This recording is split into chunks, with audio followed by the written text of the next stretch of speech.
Hi everybody, Matt Lawton here, and this is the Astrological Winds channel. Going to take a look at the astrological weather report for the week of March 27th through April 2nd. There's not a real lot going on this week. There's 3 conjunctions and 1 trine I want to mention, so I'm also going to do a look at the month of April because there's a couple big shifts coming up in April. All right, so that's what we're going to do today. And just so you know, free service that I offer every week is this at the Astrological Winds channel. It's like a video blog, basically. So if you have YouTube, you can become a follower. Just find Astrological Winds channel, and then turn on your notifications, and you'll get a notification whenever I post a blog, which is usually on Mondays. But sometimes I do extra stuff too. Like last week, I posted a blog on the quarter for the United States, a look at the next quarter for the United States based on the equinox chart. So if any of you guys missed that one, you can go back one episode, look up Astrological Winds channel on YouTube, go back one episode from this one, and you'll find that.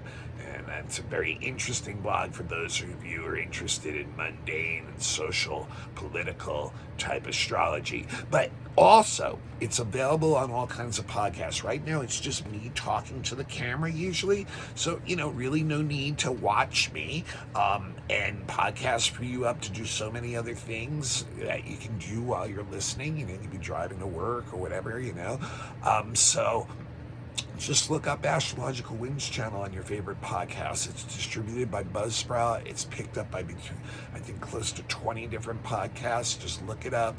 It's gaining more and more listeners on podcasts too. And remember, it is a free service. So what I ask of all you guys to do is to pass the link on to someone else you know. That's how it's grown. I really appreciate that. Also, if you have Instagram, Astrological Winds channel is available there. I do post the link there, and I think I finally got the link thing figured out where you can just directly hit the link rather than have to copy it and paste it. And you can, it'll bring you right over to the YouTube channel. And also it's available, the link is posted on Facebook every week. That is my private account, and I only really use it for astrology, not really for socializing very much, so don't have that expectation. But if you'd like, you can friend me, Matthew with 2 T's, Lawton, Lauten. Best way to help me out for the free service, besides passing the blog along, is if you or anyone you know needs a professional astrology reading and needs your birth chart or your predictive work or relationship or whatever done, please contact me. Best way, email, mattHue823@gmail.com. So I'll get more details on that later. I'd really like to get into this. And remember, if you don't know astrology well, you're not going to get caught up on the astrological language. You want to listen to the interpretations in between. And that's what you need to know about this week, the energy that you're working with. So that starts today, the first conjunction of the 3 that I was talking about. And Mercury is conjunct Jupiter in Aries on Monday today. And this, when Mercury and Jupiter get together, it gives a very broad, forward-thinking, optimistic attitude intellectually or mentally. Our minds are very open and receptive to new ideas. They want to take in new information, new education. It's like we're giving ourselves our own little college degree course in whatever we're interested in. It spurs us to look deeper into things, to be tolerant of new ideas, to allow other people and information to come into us, and to take that stuff and have a grand vision or a plan about it. It's very future oriented, and so it's very driven on that energy, and like I said, it has a very optimistic attitude. It's positive, it's zealous about wanting to do what it wants to do. So this is like a really good time to come up with a grander or broader vision for things. And what this works best in actually is business. Mercury being the ruler of business and Jupiter a social planet, it's just an excellent time for business partnerships, deals, negotiations, things like that, plans, organizing, getting it all together. Now, there is a danger with Mercury and Jupiter. There's a couple little things that are dangerous. The first thing is not taking care of details, like having this bigger plan, but then not following up and doing what you've got to do on the nitty-gritty level. And so for some people, that can be a dangerous thing. It can be something that they, have the vision, but they don't really follow through in reality in the way they have to do it. Then the other one is just adopting kind of a privileged or arrogant, self-righteous attitude about what you think you know and your ideas and opinions and your plans, and kind of like even being like, strong-armed and coercive even in the situations. And that feeds the Aries side. Unfortunately, with the conjunction in Aries, it's one of the times that Mercury can get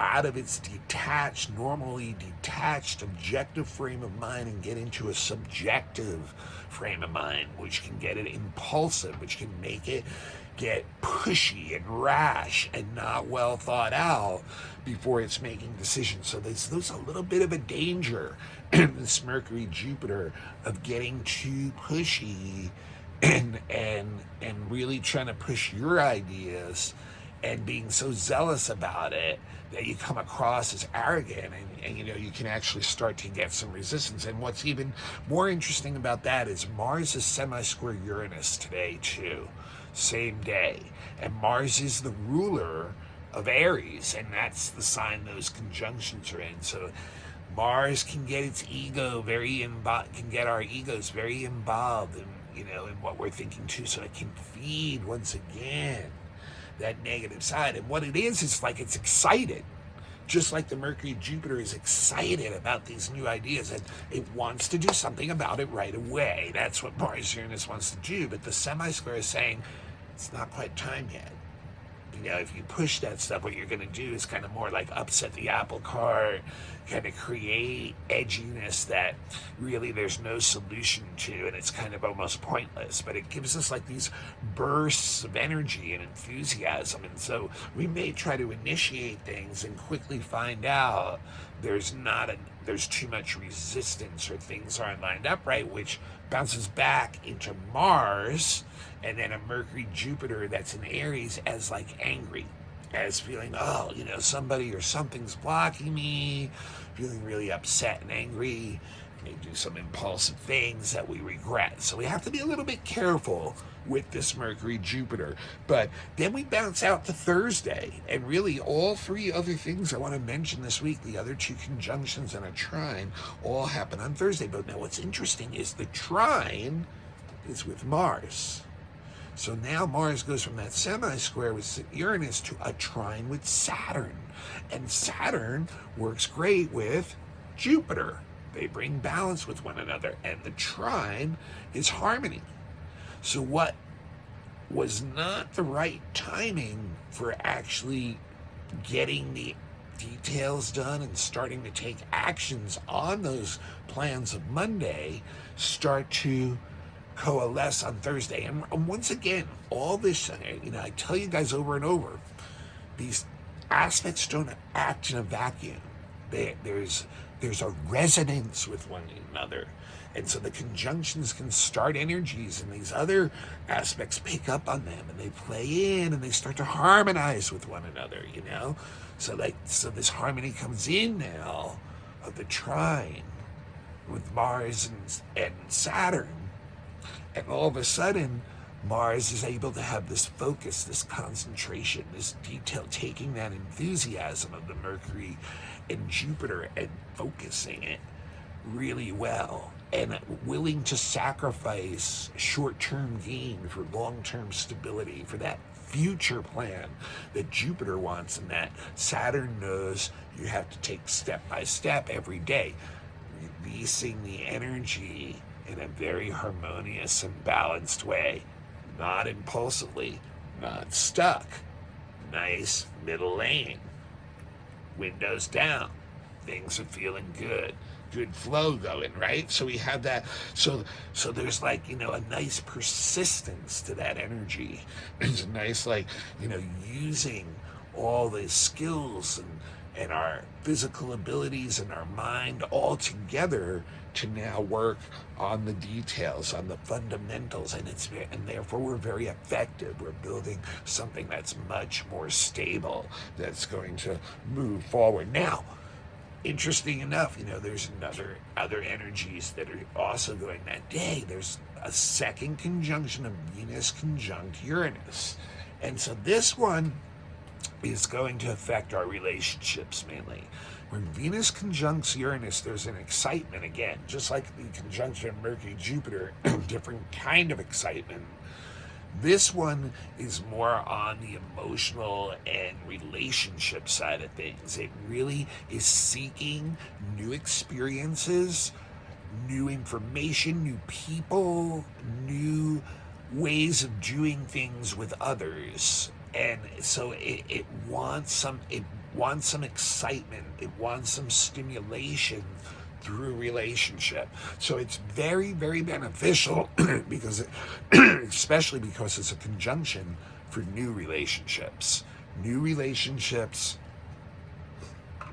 that bring in stimulating new ideas into our life and really get us excited about things. And then, what does, and with older relationships, that's where this energy can be a little troublesome, because if we're feeling people are stale, if we're feeling like people are stuck in what we consider an old school way of thinking, we're no longer wanting to really relate to them very much. We're looking for something new and different and stimulating for us. So if they're stuck in some loop, that it's like you're gonna want to move away from them. And if you're in a close relationship with people like that, you could actually emotionally purposely shake things up just because there's like a restlessness to it's something that's no longer working well as far as you're concerned. It's grown stale, that's grown old. Now, remember, Venus also rules two other things very much in our everyday existence, and that's our creativity. So it stimulates new desires of being creative too, like and entertainment, even, like, just so new forms of art, new forms of entertainment, things that we may expose ourselves that we normally wouldn't, and getting some new stimulation out of that too. Or we're creating a more of a cutting edge too, like techno art type stuff is really Venus Uranus stuff, computer art, techie kind of music, things like that, something that's cutting edge, that's alternative. It very much gives a creative spark there. And then money. Venus Uranus is very unstable with money. So first off, because economically speaking, we know the world is in a pretty delicate time. So I would say, there's a danger this week, of very sudden movements in markets, and the way the world is right now, you would think that would be down. So that, that's something where, like even bank runs, we talk about these bank runs that have been going on the last couple of weeks. This is the kind of energy that can really, like, woo, people are running for the bank all of a sudden, and they're taking their money out and trying to put it in a safe deposit box or something, and is that even really safe? It's still inside a bank, so it's kind of like one of those really interesting, can be really, but on a personal level, it's kind of like if you go to a store with Venus Uranus, you're going to probably walk out with an item or two that you weren't expecting to buy. You can be very impulsive with your spending, and it may not necessarily be the best or most useful things, but it will be something different and innovative. So, all right, and then the last conjunction also occurs on Thursday too this week. And so if you remember, we had that Jupiter Chiron Vesta conjunction last week, and now Mercury went into Aries, and it conjuncted Chiron yesterday on Sunday, which I talked about last week in the blog, and it conjuncted Jupiter today, Monday, which is how I opened up the blog today, and then by Thursday, it gets over to Vesta 2, and usually when Mercury gets together with Vesta, we are able to articulate or express our creative mental ideas really well. That's really the ability of what it gives us to do. Once again, Mercury in Aries, though, can get pushy with it and instead start turning people off, get too aggressive. So that's the line we got to work on that one. Now, let's go to April. So April there's like two big shifts in April. And then there's two outer planet aspects that are not, huge, but they're definitely like part of the puzzle too. So April is going to start our eclipse season, guys. We're going to get our first eclipse of the year, and it's going to be on April 20th. And it is going to be a super powerful eclipse. It's going to be in a T-square with Pluto, all at critical degrees. And also, guess what's coming back? Remember, we've had months now, actually, of all the planets direct, starting to go back to retrograde time. And who do you think's going to lead that? Of course, Mercury. Mercury will be going retrograde on the 21st of April. So we have an incredibly potent eclipse on the 20th. And then we have Mercury go retrograde in Taurus on the 21st. So we're going to have a really sensitive point there. And then the other two things going on, two outer planet aspects. We have Jupiter semi-square Saturn, and that's on the 15th. And then Saturn is going to sextile the North Node on the 30th. So I'm going to do it chronologically. The first thing of the four is Jupiter semi-square Saturn. So you remember Saturn, just went into Pisces about, what was it now, like 2 weeks ago, about 2 weeks ago, on the 7th of March. And Jupiter is now moving quickly and forward through Aries again. So they've, gotten to a semi-square position. And if you guys will remember, December 20th, the winter solstice in the northern hemisphere, the solstice of late 2020, when Jupiter and Saturn was the great conjunction in the sky. And everybody was so positive about all the things that they were taking in, these ideas and the way things were going to be. And so this is the next part of that, the Jupiter semi-squaring Saturn now. And it's a very delicate time. It's a time where a lot of ideas die. It's a time where ideas that were sprouted then have come into the full force of reality, and they're still not, fully formed. So it's hard for them to stand on their own. And so therefore, it's a time of where we really have to kind of almost take a step back within ourselves and take a look within ourselves and be like, is this really working for me? And the reality is, we're not going to be able to get a lot of input from the world under the semi-square thing. We're not going to be able to get objective, detached viewpoints to that decision. It's something where we may have to retreat a little bit in and really kind of take a look at it ourselves. But it's a time when those ideas really need nursing if they're going to continue. It's going to be a struggle. There's going to be frustration. It's going to seem like maybe 2 steps forward, 2 steps back. There's not a lot of progress going on. There's protectionism that's needed for your ideas right now. and it may be like even things that from between the time of the conjunction and now, where you've realized you have to actually adjust or change some of your standards or beliefs or values in relation to what those ideas are. And remember, this is a 20-year cycle almost too, so it's big.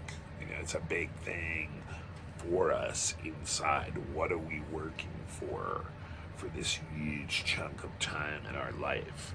It's very much about building up what we really believe in into really making it our reality. So it's really one of those situations where we really have to look into it deeply ourselves. And that being said, it is a time too where it's okay to say this isn't going to work. That I need to move from this. It's not too late in the cycle to realize this seedling cannot be revived. Or if it's going to be revived, it's always going to be stunted or something and not give the potential that you thought it might have had. So it's a very interesting, delicate time for that stuff, and it's really each person having to decide that for themselves. I mean, literally on a personal level, it can be literally like, no, this job doesn't work for me, I'm gonna go look for another one. I mean, it literally can be like that. We're thinking like what's best for us in the long term. Okay, so April 20th, 420. It's a very interesting day. It's the beginning of our eclipse seasons. Remember, the eclipses occur when the moon goes into the signs that the nodes are very close to that anyway. And so what we're going to get is an eclipse at 30 degrees of Aries. Right? It's a new moon solar eclipse, 30 degrees of Aries, right? Critical degree, right? Last degree of Aries. Last chance maybe to start something, for ourselves. But it's square Pluto too. And Pluto in a very delicate position too, also in a critical degree, the first degree of Aquarius. We may see things in the world really shaken up around that time. And in that cycle, that new moon cycle, things can get. And the reason I say that too is the very next day Mercury goes retrograde in Taurus, and it just, the timing of those two together so closely, and when we look at the economy and the way things are going, and we know that Taurus rules banking and finance and all that stuff, it just seemed, and Pluto rules plutocrats, international finance, corporate people, and international bankers. I mean, you guys can see what I'm leading to here. If the economy is going to really tailspin, it's probably going to be right around that time. And then the 3 weeks of Mercury retrograde after that are going to be really confusing. Remember, Taurus is like really, this is what's worked. This is how I get security. This is what's always happened in the past. That if I do things this way, it'll be okay. And we got Mercury retrograde in there. A lot of confusion. A lot of like, it's not working. Or it's going backwards. So I think a lot of the tension is going to come out of that. And then, and then literally in your life too. Eclipses are very interesting. I've said this analogy, if you've listened to my blogs before, walking down a street in Manhattan, or an avenue in Manhattan for blocks and blocks and blocks and blocks, and that's your life, every day. And then all of a sudden the eclipse comes and you either make a right or left turn onto one of the streets. And you just start walking in another direction completely. So a lot of times that's through outer events. They can be outer events that are shared events, some big shared event, like an economy, going into a tailspin, can change all of us very rapidly, or it can be personal events, and especially for people with, degrees in those signs that are close to those degrees. They can have stuff in their personal life that will literally change their life and the direction of their life forever. And put them in a completely different place. But I think, we're going to see some really intense energy here, and it can lead, with that critical degree of Aries, it can lead to some very individualistic, wild behavior. With Pluto involved, there's the possibility for violence, overthrows, all kinds of criminal type behavior that can rise to the surface and jump into power when in opportunities. It can really also ignite war on a international level. So things like the Ukrainian war could conflagrate into a new level also. So it's going to be a really delicate time. And I would say I usually say, for eclipses, about 1 out of 4 people have that, it'll have that kind of effect on, and obviously, if it's something that's a more shared event, either regionally or even worldwide, it can be literally a shift in the whole way the world is functioning. And just the fact that the two of them are so close together, and that Mercury's in these earth signs this year, the practical things, the way we expect things to go in the physical world every day. It's just those are the things that can be really threatened, which, we base so much on economy, and Taurus and Pluto have a lot to do with that energy, So it's gonna be very interesting, and even I said, even the sun, the opposite, the Aries energy can be very angry in its reaction to that. It can be very individualistic. It can be very violent and aggressive and assertive. So it's going to be a very delicate time, and I'll talk about it a lot more when we get to that week, obviously. So the last thing I wanted to mention monthly is on the 30th we have Saturn sextiling the North Node, and that's an interesting one. It's one that we seek out people who are more experienced, who are wiser, more mature, more knowledgeable than we are, and try to create a relationship with them. And that can actually be on a group level too. You find groups of people who are like that help us have same goals as us, that have similar goals, that and we're trying to stabilize them and find that. So that's actually probably the best aspect of the 4 things that are longer term happening this month, for the month of April. Is that to seek out wisdom, people who may have more knowledge from sources, maybe even past wisdom of times when similar things may have occurred. How did people deal with them then, and what kind of knowledge do we have stored up that we can tap into through other people or through groups and stuff that experience those things and can help us through these times. And so interesting energy there. So a very interesting month coming up. It's going to be we're going down to those last, and as soon as Mercury is done, I know Pluto is going to go retrograde in early May. So the retrograde season is going to be starting up big time. So we'll have to be a little prepared for that. All right, I'm Matt Lawton. This is the Astrological Winds channel. This is a free service that I've been doing for so long on YouTube now for several years. So if you are if you have a YouTube account, please become a follower and turn on your notifications, and you'll know whenever I post a blog. And free service. I'll take a donation, no problem. But the best way that you can help me out, number one, is to pass the link on to somebody else you know. And I know a lot of you guys have done that already, and I know you know someone else too that would also be interested. And remember, more than 50% of the world believes in astrology now. It's not something that's out there anymore, you know, that regular people are using it every day. So you might be surprised if you might be interested in it.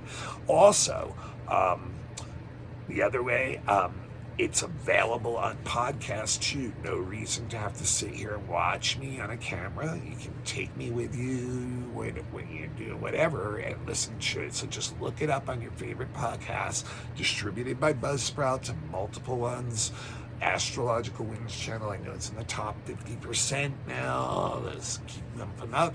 Instagram too, if you have an Instagram account, so does Astrological Winds channel. I post the link there and also post extra stuff, commentary during the week sometimes. And then Facebook, private Facebook, me, Matthew, with 2 T's, Lawton, L-A-U-T-E-N, for a friend request, and I do post the link there too. Remember, I don't get too much involved with Facebook otherwise, so don't have other expectations there. Yeah, and then the best way you guys can support me, and I know some of you are starting to do that right off the blog and stuff, and I really appreciate that. Who have not met me personally and stuff, that is. And that is, if you're looking for a professional astrology reading, I've been doing them for over 20 years. You know, get your natal chart done first if you haven't done it, or you haven't had it done well, or by a professional. And because you take that with you wherever you go, and you need to have the knowledge of that information to have self-empowerment. And then also, just like I do every week, for all of us in the world, do a predictive reading around your birthday every year, because then you'll know the energy that's going to be prevalent in your life just for that year, you know, and you can work better with it. Once again, it's all about self-empowerment. And then I also do all kinds of specialty stuff, relationship charts. If you're in a new relationship or an old one and you're looking to see what it's going through, children's charts. If you have a youngster and you're trying to figure out better ways to relate to them and get them to listen and hear you, and want to know the main events of their first 20 years of their life, what they're going to be like, do that. Also, fixed star readings. They're for people who have already done their natal charts and really want to look into a deeper soul purpose of why they're here. Pretty heady stuff, really good, really deep stuff. And then elections, if you're looking for the right date to start a business, get married, some of those important things in life, find a date that's very favorable for positive results. And then Hori, if you have some burning emotional question that you just can't get the answer to, a lot of times you can look at a chart and it'll give us an answer, you know. Also, relocation, if you're looking about moving somewhere, looking for places in the world where you're more empowered under certain planet signs, you can do that too. Take a look at that stuff. I'm also available. I have classes, beginners classes. There's 5 of them available on Dropbox.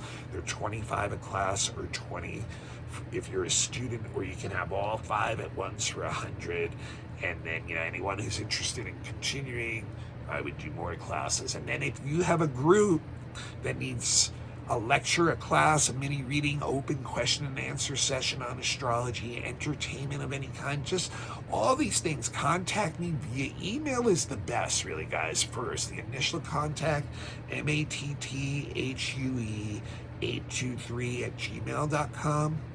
That's mattthue823@gmail.com. You can leave me a message in some of the comment sections on the stuff, but remember, a lot of times there's a lot of that stuff that goes on, so it sometimes can fall through the cracks for a while. So really, you know, contact me directly, and I will try to get that information on screen for us really soon too. We'll try to get my website republished soon too, so that will be always available to find you. All right, until next week, I will see you guys. And I think next week, yes, we've got the full moon next week, right? We got a full moon in Libra coming up next week, so that's going to be a big chunk of next week's blog, so let's look forward to that. And until then, let's, you know, use that Mercury Jupiter this week, and then with the trine with Saturn to get those projects going. Okay, I'll see y'all next week.